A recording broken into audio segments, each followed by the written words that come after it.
Welcome back to Primetime News. And a special welcome once again to our viewers on onespotmedia.com. We begin with news from the nation's parliament. Is the House Speaker abusing the new microphone system by trying to muzzle the opposition? That's the question this evening after the opposition walked out of the House on Tuesday since members were unable to speak about the Integrity Commission report. Now, Andrea Chisholm has details. There's no question about it. Parliament's faulty microphone system has caused much embarrassment. For example, when the Prime Minister had to pause his budget presentation for about 20 minutes in March 2023 so they could get a new microphone. So when the House resumed from summer break in September, House Speaker Marissa Dalrymple-Philibert was excited to tell the country about the new microphone system. She told members that if they wanted to speak, they should press a button and a green light would appear on the microphone. I catch your eye. I will press a button which will release your mic and it will go red, which means it's your time to speak and you will be able to speak. Then there was this warning.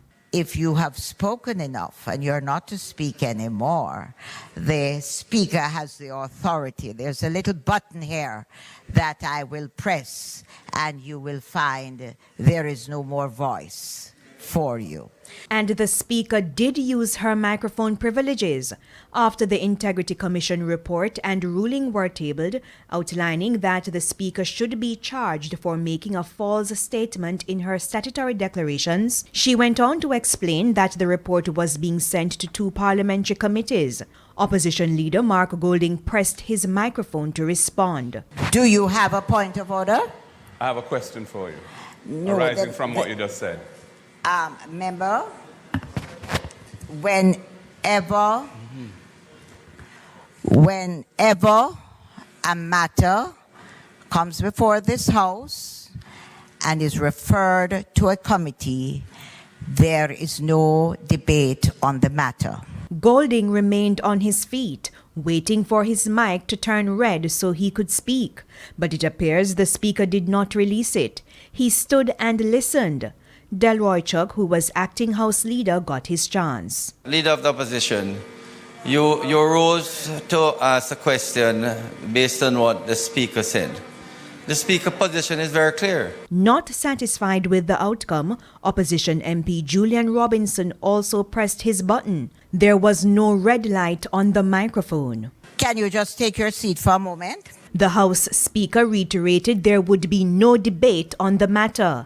And with that, the opposition walked out of the House. It would work well if you have a dispassionate Speaker who is operating in accordance with the convention's principles and rules of Parliament. What happened today was a demonstration of how the system facilitates the gagging of persons who they don't want to hear from, because they can simply not activate your microphone and you can't be heard. That wasn't the situation before. They had no control over your microphone. For Professor Trevor Monroe of the National Integrity Action, the Speaker could use this new microphone power to cut short unparliamentary conduct or rowdy behavior.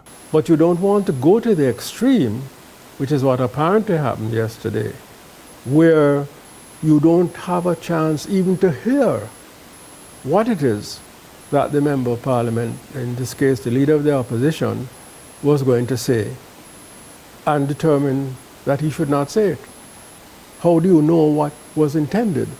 So we have to avoid the use of that particular mechanism, in effect, to curtail parliamentary freedom of speech, at the same time as we use it to ensure that unparliamentary speech and conduct is not allowed. Andrea Chisholm, TVJ News.